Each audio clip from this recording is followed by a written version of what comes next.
Bismillahirrahmanirrahim. Assalamualaikum warahmatullahi wabarakatuh. Alhamdulillahirabbil alamin wa bihi nasta'in ala amri dunya waddin.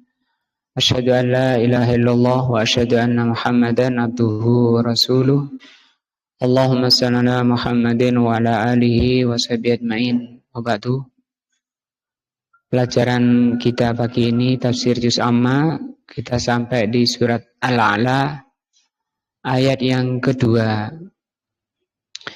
yaitu firman Allah Azza wa Jal alladzi khalaqa fasawwa. Di ayat 1 Allah katakan sabbihisma rabbikal a'la, sucikanlah nama Rabbmu yang maha tinggi.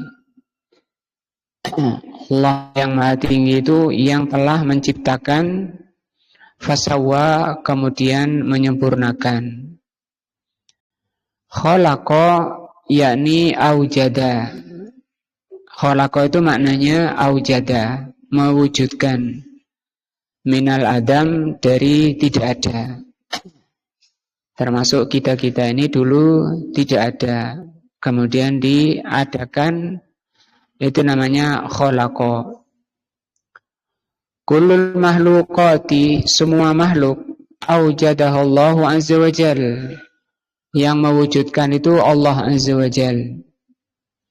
Qala Allah tabaraka wa ta'ala, Allah berfirman, ya ayyuhan nas, wahai manusia. Kita lihat surat Al-Hajj ayat 23.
Salah itu ayatnya ya.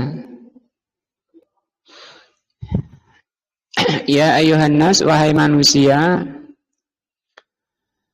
Duriba masalan, Allah Subhanahu wa taala membuatkan suatu permisalan. Fastami'u lahu, maka dengarkanlah. Innal ladzina tad'una min dunillah, sesungguhnya orang-orang yang kamu seru dari selain Allah, Tuhan-Tuhan dari selain Allah, lan yahluku zubaban, mereka tidak bisa membuat lalat. Walau ijtama'u, sekalipun mereka berkumpul atau mereka bersatu.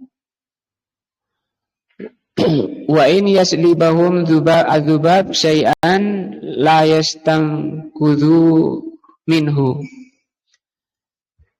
Misalnya ada seekor lalat itu mengambil sesuatu di depannya, mereka tidak bisa mengejarnya dari apa yang dibawa oleh lalat. Allah sampaikan di sini, di ayat ini, lemahnya manusia. Membuat lalat saja tidak bisa, mengejar apa yang dibawa lalat juga tidak bisa. Wa huwa masalun azimun, ini permisalan yang agung. Jadi di dalam Al-Quran banyak sekali permisalan-permisalan. Kata Al-Imam Ibnu Qayyim, lebih dari 400 ayat di dalam Al-Quran itu menjelaskan tentang permisalan. Yang rata-rata permisalan itu menjelaskan tentang tauhid. Seperti di sini Allah terangkan tentang bagaimana kekuasaan Allah mencipta. Permisalan itu sesuatu, maunya dari permisalan itu dari sesuatu yang tidak nampak, yang maknawi, menjadi sesuatu yang nampak. Ini bisa. Amin.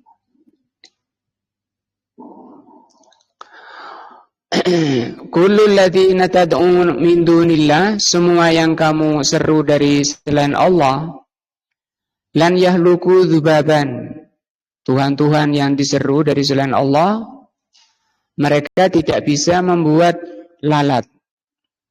Walau ijtama'u lahu, walaupun semua itu mereka bersatu untuk membuat lalat.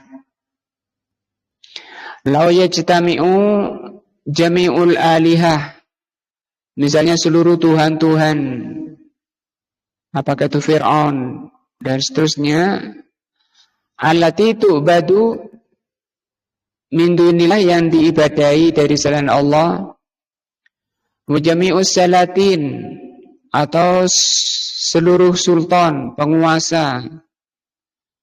Ya maksudnya tidak langsung, penguasanya kan penguasa negara punya teknologi yang tinggi, yang canggih, secanggih-canggihnya teknologi di suatu negeri. Wa jami'ur ru'asa, atau seluruh pemimpin, kepala negara. Wa jami'ul muhandisin, seluruh insinyur, teknokrat. Ala an yahluku dzubaban wahidan, mereka semua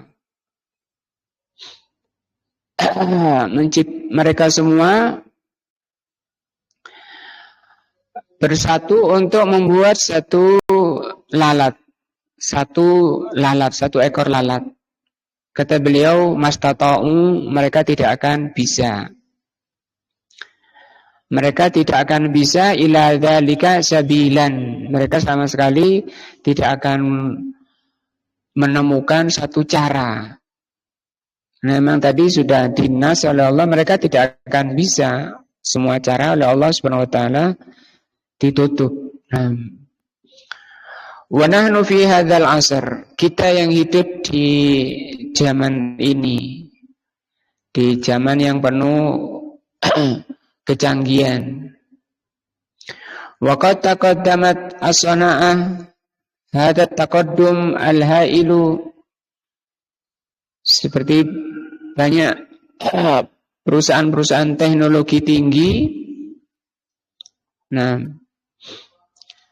lau ijtama'a kullu haula'i al-khalqa, misalnya mereka semua bersatu, sepakat semuanya, masing-masingnya untuk mencipta satu ekor lalat saja, seluruh kecanggihan yang ada.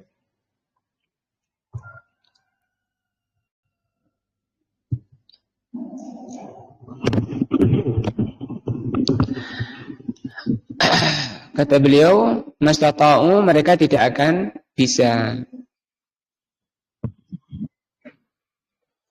Hatta law annahum kama yaqulun, walaupun mereka seperti yang mereka katakan, sana'u adamiyan aliyan ma yastati'una an yahluku dzubabatan, sekalipun mereka sudah mampu membuat adami, robot, ya, robot manusia.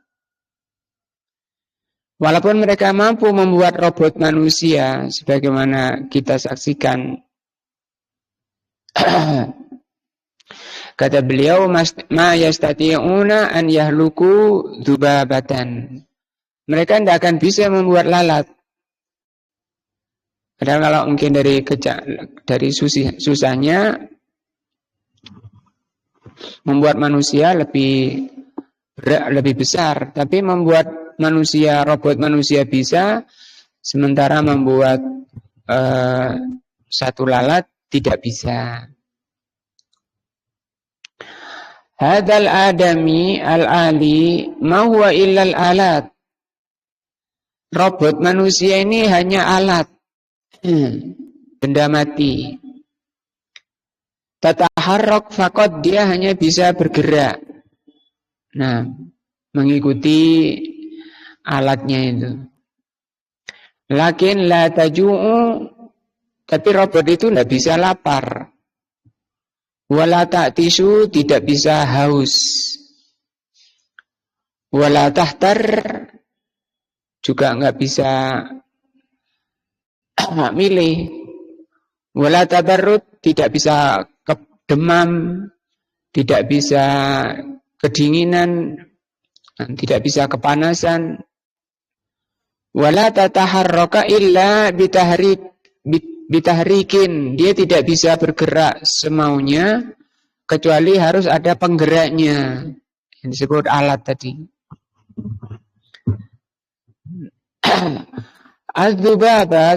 Az-dzubabu, sementara lalat-lalat, la yumkin an yahlukahu kullu man siwallah. Ya. Sementara lalat yang kecil tadi, lebih kecil dari robot manusia, maka selain Allah tidak akan ada yang bisa mencipta. Ini pelajarannya, bahwa siapapun tidak akan ada yang bisa membuat lalat. Di situ pelajarannya tentang Allah itu maha alim dan qadir. Maha mengerti, maha tahu, dan mampu. Dan gampang bagi Allah Azza wa Jalla, mudah.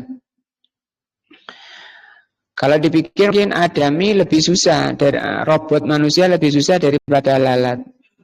Nah, Wallahu subhanahu wa ta'ala wahdahu huwal khaliqu, maka Allah saja al-khaliq. Wa bimada yahluku, bagaimana cara Allah mencipta lalat sebagai contoh di sini atau lainnya. Bi kalimatin wahidatin, hanya dengan satu kata. Membuat makhluk itu hanya dengan satu kata saja. Inna masala Isa indallahi kamasali Adam. Kata Allah, sesungguhnya permisalan Isa, penciptaan Isa itu sama dengan penciptaan Adam. Khalaqahu min turabin, Allah ciptakan Isa itu dari tanah.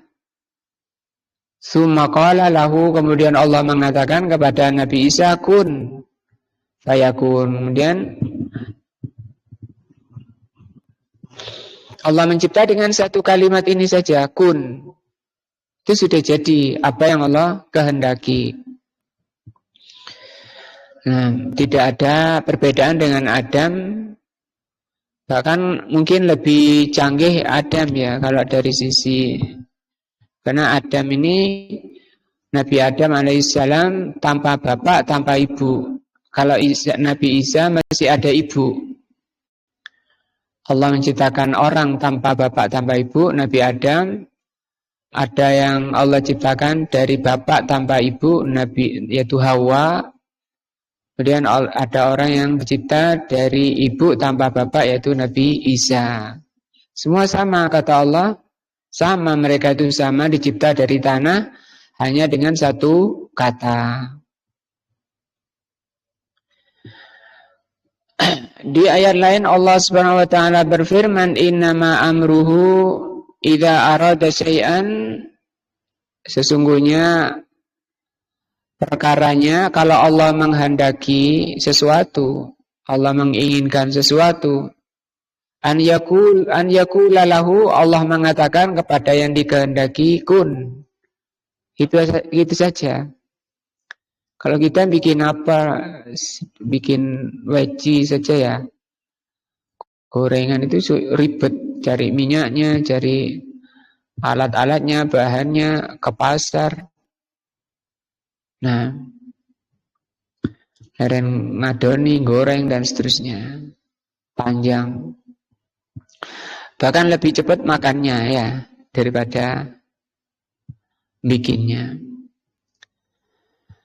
Kalimatun wahidatun, kata Syekh. Satu kata saja, yaitu kun. Ini bentuk amr dari kana.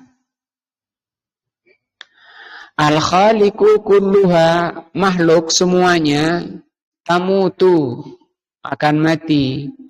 Watafna, akan fana. Watakuluha al-ardu, semua dimakan oleh tanah.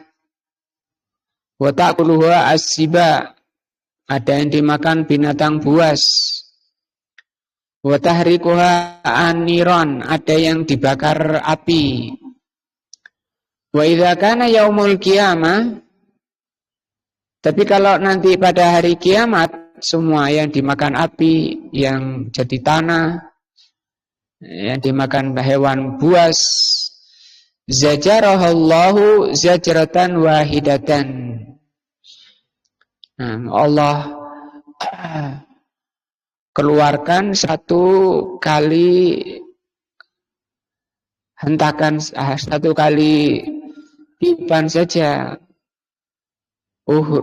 Kemudian akan keluar dari permukaan bumi. Walaupun dia sudah dimakan hewan atau terbakar atau tenggelam di laut. Dilihat di surat An-Nazi'at ayat berapa? 13.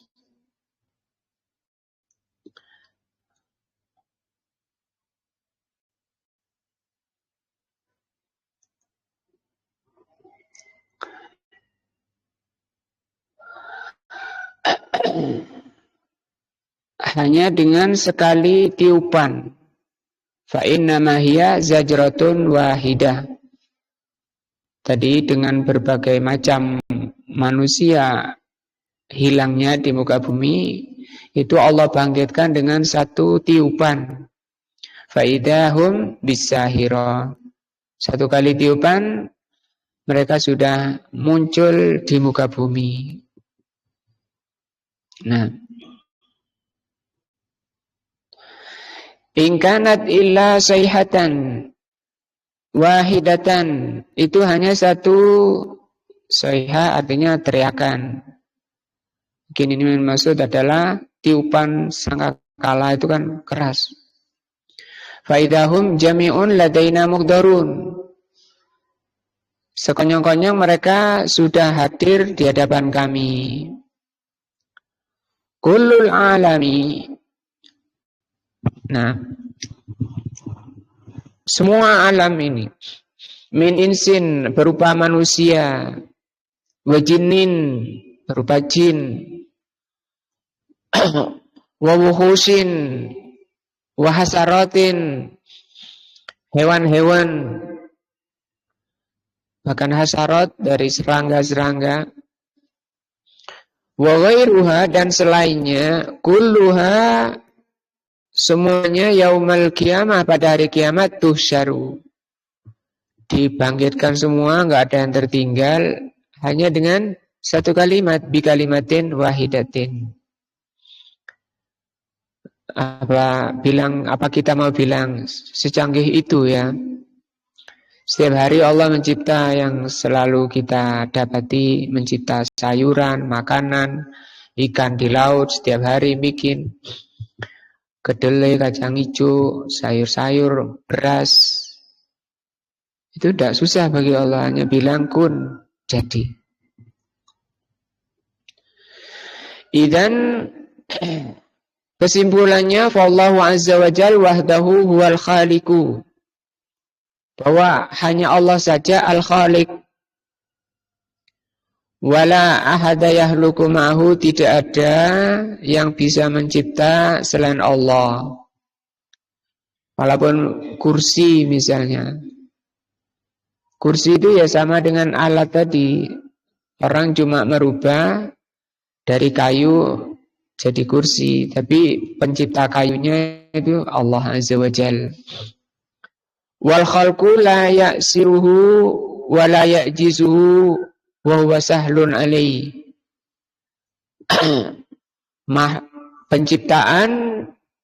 Mencipta itu tidak ada yang bisa menyulitkan bagi Allah Azza wa Jalla. Wa huwa sahlun alaihi, bagi Allah itu sangat mudah. Wa yakunu bi kalimatin wahidatin, hanya dengan satu kata saja ketika Allah Subhanahu wa taala mencipta. Ini tadi tafsir apa?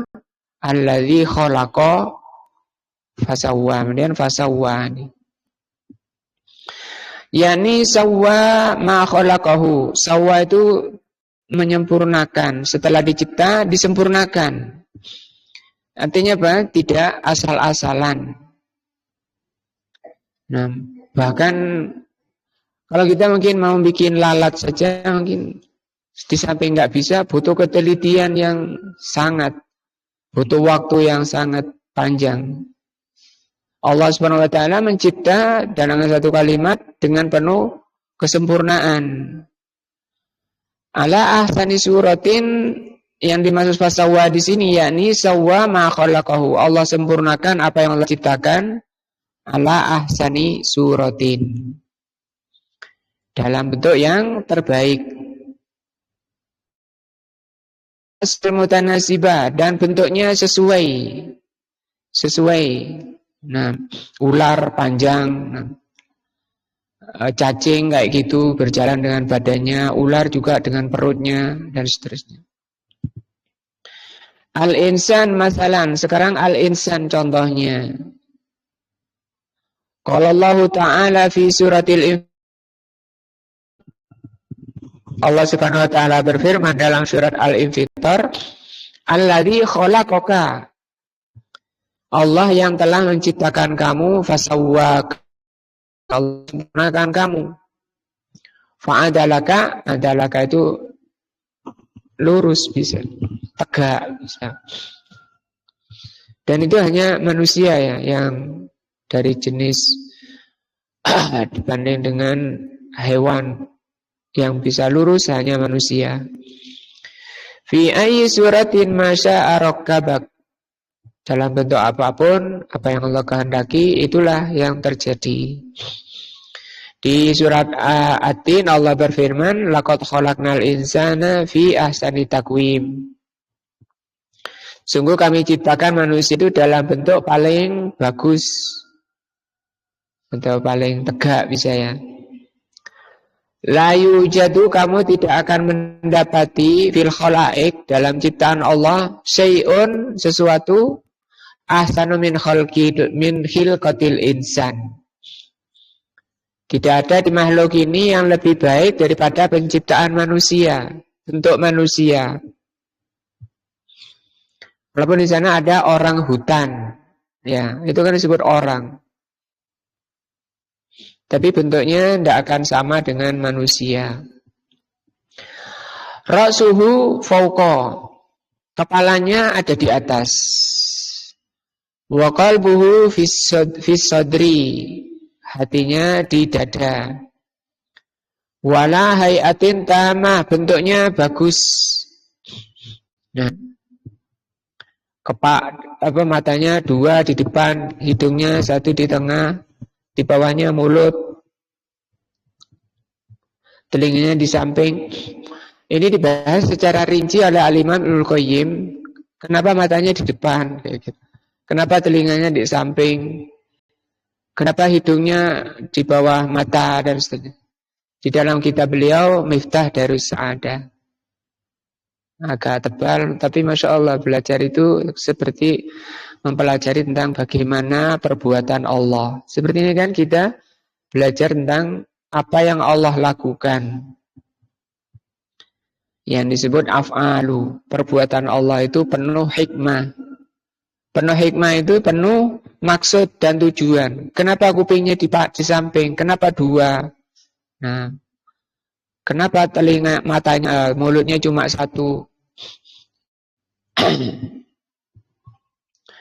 Kenapa ada bibirnya dua? Nah, supaya bisa ngomong apa? Ba, mim. Beda dengan burung, itu nggak ada bibirnya. Kenapa? Nah, dia nggak perlu bilang ba, mim. Kenapa kakinya ayam itu cuma 4?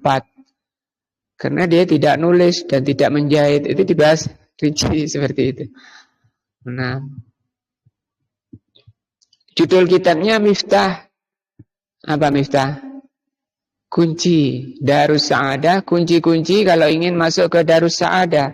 Darus Sa'adah apa? Surga Allah Azza wa Jalla. Dari situ dipelajari.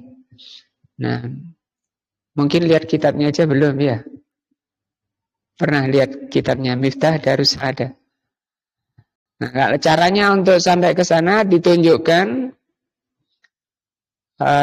Itu kan belajar tentang mengenal Allah di situ. Orang kalau sudah mengenal Allah, nanti muncul kerinduannya. Allah janjikan nanti bisa melihat aku di surga. Paling nikmatnya kenikmatan melihat Allah di surga. Nah, itu dimunculkan kalau orang itu mempelajari Allah. Semakin mempelajari Allah, baik berupa ayat-ayat kauni. Kalau di Miftah Darus Sa'adah itu Allah di situ membahas Al-Imam Al-Qayyim tentang ayat-ayat kauni. Adapun ayat-ayat syar'i, untuk cara ke sana beliau nulis kitab yang lebih tebal lagi, yaitu Madarijus Salikin. Madarij itu upaya-upaya dari nol sampai nyampe ke surga Allah Azza wa Jalla. Tingkatannya bagaimana? Itu membahas ayat keempat di dalam surat Al-Baqarah. Jadi kitab tebal. Namanya Madarijus Salikin. Tahapan orang-orang yang berjalan menuju Allah. Tahapan-tahapan orang yang berjalan menuju Allah. Kan setiap kita pasti mengaku seperti itu. Kita ini berjalan menuju Allah. Tahapannya bagaimana? Cakupannya berjalan menuju Allah itu bagaimana? Itu dibahas di situ. Dari mana dimulai? Itu dibahas di situ. Nah, di kitab itu. Maka kalau kata Syekh Al-Jami, Ahmad Al-Jami, gurunya Syekh Bukhari rahimahullah, sudah wafat beliau.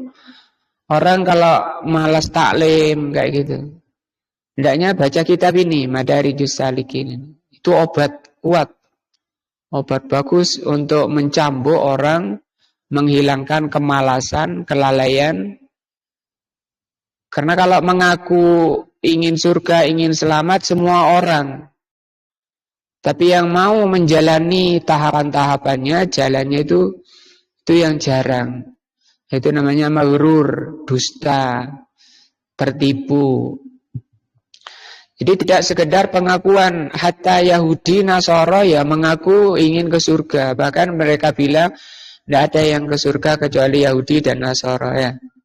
Mereka mengatakan kami ini anak-anaknya Allah, kami ini ahibba'uh, orang-orang kecintaan Allah. Yahudi, Nasrani yang oleh Allah dikatakan apa? Kekal di neraka. Mengaku kecintaan Allah. Nah, jika kita mengaku ingin masuk surga, pelajari kitab itu dibaca. Wala hayatin tamatin, manusia diantara bentuk terbaiknya bentuknya terbaik. Walihada awwalu man yadkhulu fi qawlihi fasawwa, dari itu yang pertama masuk ke dalam ayat fasawwa huwa tasbiyatul insan, yaitu penciptaan manusia. Sepertinya kitabnya Al-Imam Ibnul Qayyim ini, Madarijus Salikin, ada yang menyendirikan, khusus dijadikan kitab tersendiri, bahas tentang manusia dari ujung rambut sampai ujung kaki. Kenapa alis itu enggak bertambah panjang? Kenapa bulu hidung ini gunanya untuk apa? Bulu telinga gunanya untuk apa? Dan seterusnya. Air mata, air ingus, air liur, semua dibahas dengan sifatnya masing-masing dan gunanya masing-masing. Nah, sebenarnya kalau belajar itu, Miftah Darus Sa'adah itu sudah belajar IPA, ilmu pengetahuan alam, berdasarkan Al-Quran dan Sunnah. Bahkan itu cakupannya lebih luas dari IPA yang ada di sekolahan-sekolahan. Nah, yang dibahas mulai dari bumi yang paling bawah sampai ke ars sana, yang paling besar, makhluk Allah yang paling besar. Dari yang paling kecil sampai paling besar. Bahas hujan, beliau bahas hujan. Yang hujan mau hujan di sini di Singosari, daerah Mondoroko misalnya atau Banjaran. Jam berapa? Kibiknya sudah ditulis, jumlah tetesnya sudah ditulis berapa tetes. Tetesan pertama tidak akan disusul oleh tetesan kedua. Tetesan pertama jatuhnya di mana? Itu sudah tertulis. Nah, itu ibadah, belajar kayak gitu ibadah, tasbih, mengenal kecanggihan Allah Azza wa Jalla. Di dalam apa? Khalaqa fasawwa. Penyimpanannya juga ketika sudah sampai di muka bumi, di mana Allah simpan? Sedikit di bawah kalian. Sehingga kalian tidak becek, tanahnya tidak becek, sebatas tidak becek saja. Kalau kalian butuh bisa dibor, diangkat itu air, akan muncrat ke atas, keluar. Nah, ya di atas bagaimana nyimpannya? Kalau taruh di muka bumi kalian tidak bisa hidup. Nah, itu juga dibahas di situ. Jadi yang pertama masuk ke dalam ayat fasawwa ini adalah manusia. Makanya Allah perintahkan, Allah cela orang yang tidak mempelajari dirinya. Nah, wa fi anfusikum, kata Allah, pada diri kalian la ayatin, banyak sekali ayat-ayat Allah. Afala tubsirun. Apa artinya? Kenapa kamu tidak mendalami, mempelajari diri kamu? Artinya ayat-ayat pada diri, ayat-ayat Allah pada diri kita itu pun sangat banyak, luas.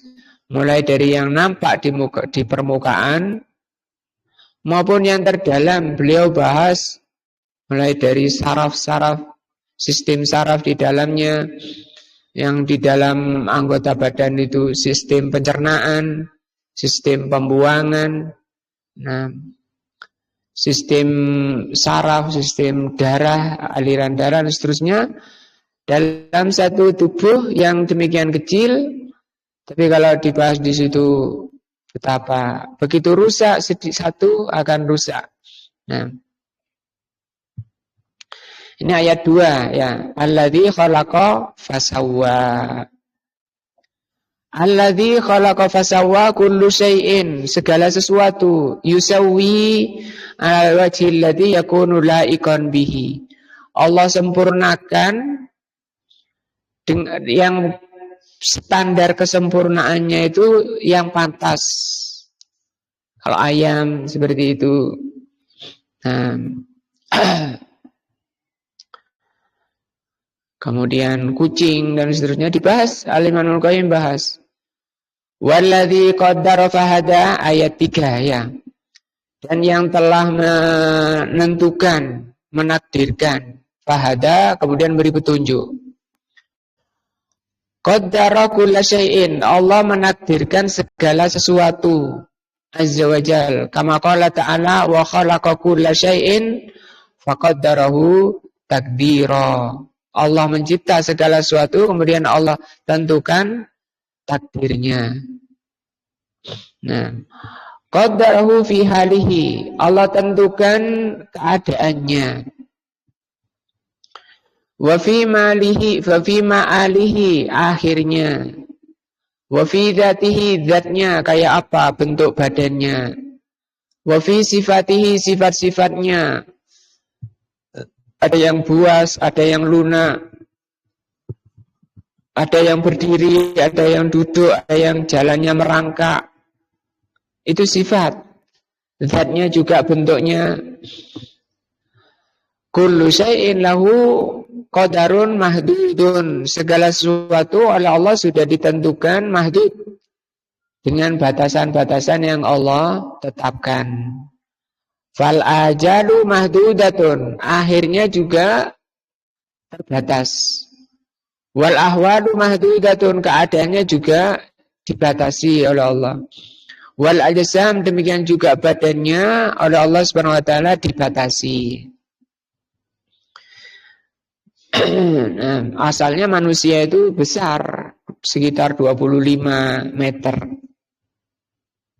Sekarang 2,5 sudah jarang ya.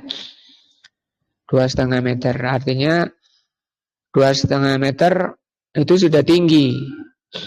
Rata-rata kita mungkin kalau Asia, Indonesia ya 2 meter itu sudah tinggi. 2,5 meter itu sudah tinggi, padahal masih tersisa 22,5 meter lagi manusia. Nah, nanti oleh Allah Subhanahu wa taala dikembalikan lagi setelah dibangkitkan ke bentuk asalnya, yaitu tinggi, besar. Wa kullu syai'in muqaddarun takdiran kama qala ta'ala. Segala sesuatu sudah Allah tentukan ketentuannya, takdirnya. Wa khalaqa kulla syai'in faqaddarahu takdira. Masing-masing sudah ditentukan bentuknya, nah, sifatnya tadi. Fahada, kemudian Allah Subhanahu wa taala memberi petunjuk. Yasmilul hidayah asy-syar'iyyah. Fahada di sini meliputi 2 bentuk hidayah. Yang pertama disebut hidayatus syar'iyyah, hidayah syar'i, yaitu wahyu, Al-Qur'an dan sunnah. Wal hidayatul kauniyah, yang kedua hidayah kauniyah. Al-hidayatul kauniyah, apa hidayah kauniyah? Annallaha hada, sungguh Allah yang mencipta, kulla syai'in, segala sesuatu. Allah yang memberi hidayah segala sesuatu, lima khuliqalahu, sesuai dengan ciptaannya. Qala Fir'aunu li Musa, Fir'aun berkata kepada Musa, faman rabbukuma ya Musa? Siapa Rabb kalian wahai Musa dan Harun? Di sini pakai rabbukuma. Qala, Nabi Musa menjawab, Rabbuna alladzi a'ta kulla syai'in khalqahu. Rabb kami adalah yang memberi segala sesuatu ciptaannya, summa hada. Setelah Allah cipta, kemudian diberi hidayah. Nah,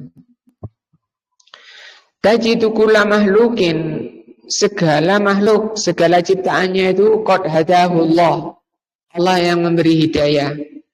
Lima yahtaju ilaihi, kepada apa yang dibutuhkan. Nah, fatiflu, contohnya anak kecil, ini manusia lagi contohnya. Idza kharaja min batni ummihi, ketika keluar dari perut ibunya, wa arada an yardi'a, dia ingin menyusu, yahdihillahu azza wa jal, Allah beri petunjuk bayi itu ila hadat sadi, menuju puting susu, yartadi minhu, untuk menyusu di puting susu itu. Wandur ila adnil hasarat, coba lihat kamu pada serangga paling kecil, yaitu an-namla. Apa ini? Semut. Masalan, la tasna'u, semut itu tidak membuat buyutaha, rumahnya, illa fi makanin murtafi'in, kecuali di tempat yang tinggi, ala rabwatin minal ard, di tempat tinggi di tanah.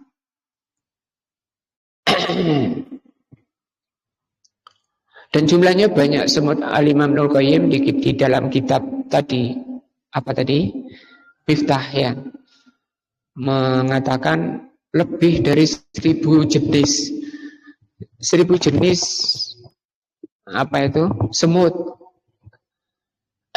Dan manusia itu cuma mengerti tidak sampai separuh namanya. Nah, masing-masing semut itu punya sifat sendiri, jenis makannya sendiri, warnanya juga sendiri-sendiri. Kenapa semut itu kalau bikin rumah di tempat yang tinggi, di tanah, cari tempat yang tinggi. Nah, tahsya apa? Tahsya minas suyul. Semut itu takut dari suyul. Suyul ini banjir. Nah, tadkhulu buyutaha, takut nanti kalau banjir airnya masuk ke rumahnya. Fatusiduha, khawatir merusak rumahnya, karena rumah semut sangat gampang rusak kalau kena air. Karena disusun demikian rapi rumahnya, tapi tanah dengan banyak rongga-rongganya. Wa idza ja'al mataru, kalau datang hujan, wa kana fi hujuriha, sementara semut-semut berada di ruangannya, di rumahnya, di kamarnya.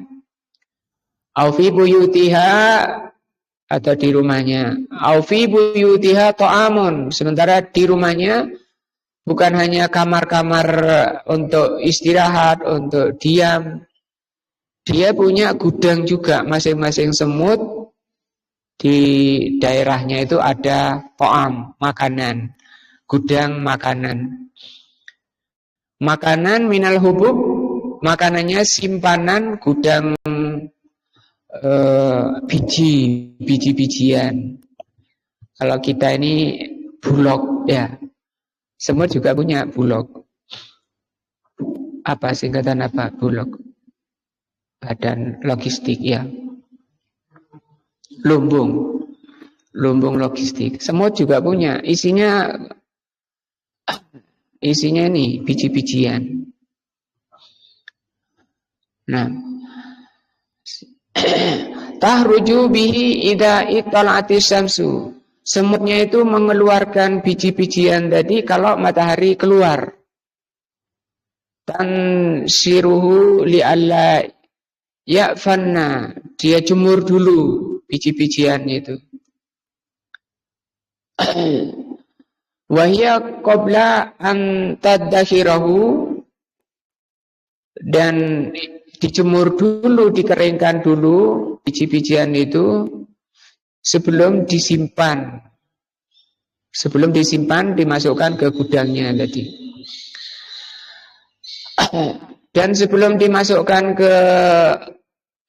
dijemur, ta'kulu atrafil habbah, dia makan dulu ujung bijinya yang menjadi kecambahnya itu loh.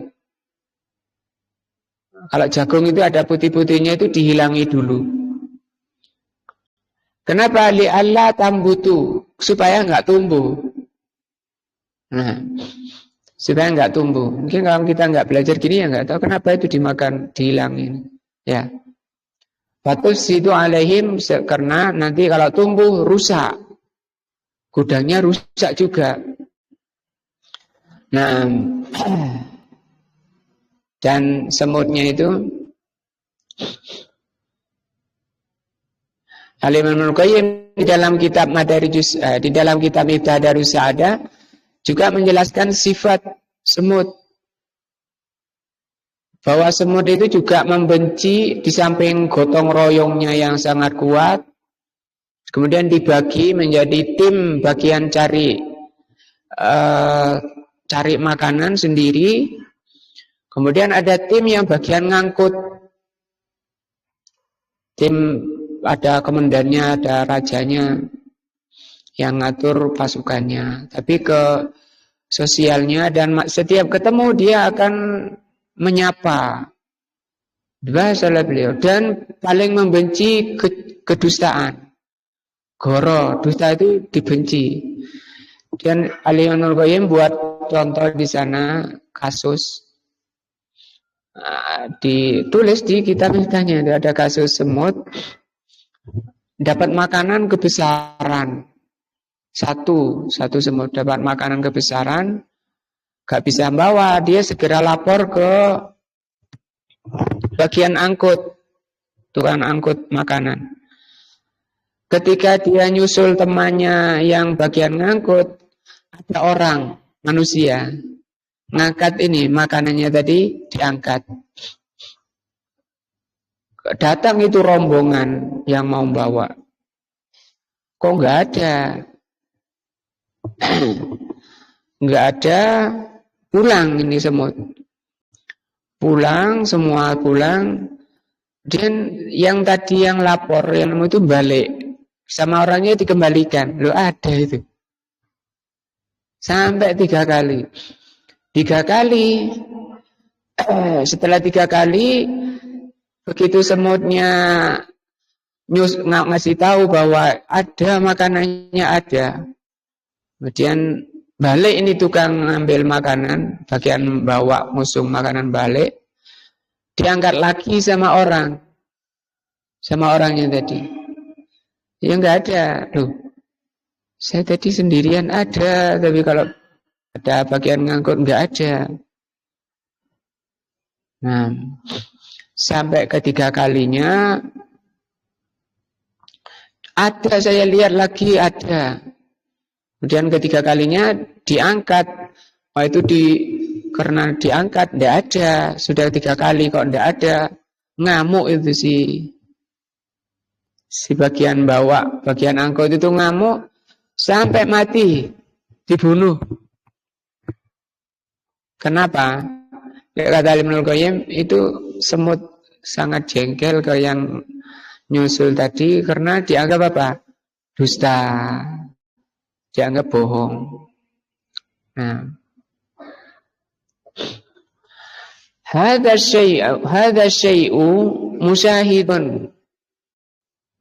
Ini tadi semut membuat tempat yang tinggi, kemudian menggigit ujung biji sebelum dijemur dan sebelum dimasukkan ke gudangnya.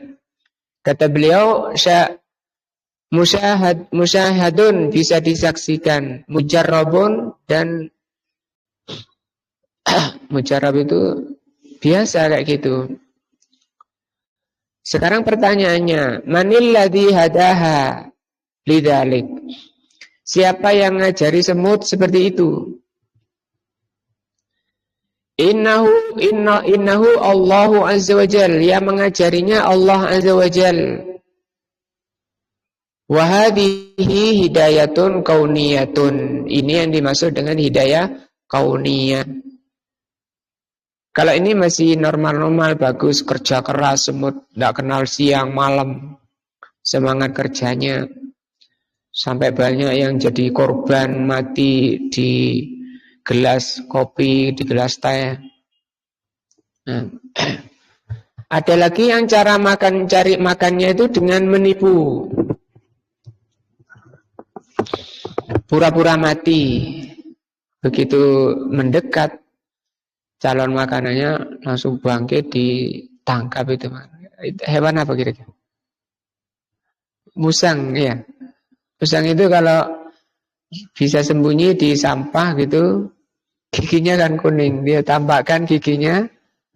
Makanannya apa musang? Ayam. Nah, dikira jagung, nah, dicaplok gini. Nah, itu dibahas beliau di dalam kitabnya. Annahu hada kulla mahlukin lima yahtaju ilaihi. Nah, Allah yang beri hidayah makhluk kepada apa yang dibutuhkan oleh makhluk itu. Nah, banyak sekali hewan-hewan, kecerdasan semut, kemudian kecerdasan dari belum lagi yang namanya tawon. Itu semua namanya hidayah kauni. Kalau yang lebih luas lagi, baca kitab Madarijus Salikin, menambah betapa Allah Azza wa Jal Maha Alim dan Maha Qadir, dan hanya Allah yang memberikan hidayah seperti itu, memberikan semur seperti itu, makananmu seperti ini, caranya seperti ini, sampai kepada yang lain-lain. Set, apa kita bilang set ya, makanannya kotoran-kotoran, itu dibahas hikmahnya. Coba kalau nggak ada set seperti itu, numpuk kotoran-kotoran mengganggu manusia, semua itu akan mengenalkan kita kepada Allah Azza wa Jal, yang dituju kenalnya kita kepada Allah. Makin cinta kepada Allah, rindu kepada Allah, maka akan mengisi waktunya dengan perkara-perkara yang dicintai oleh Allah Azza wa Jal. Semoga menambah iman dan takwa kita. Subhanakallahumma bihamdika asyhadu an la ilaha illa anta astaghfiruka wa atubu ilaika. Wassalamualaikum warahmatullahi wabarakatuh.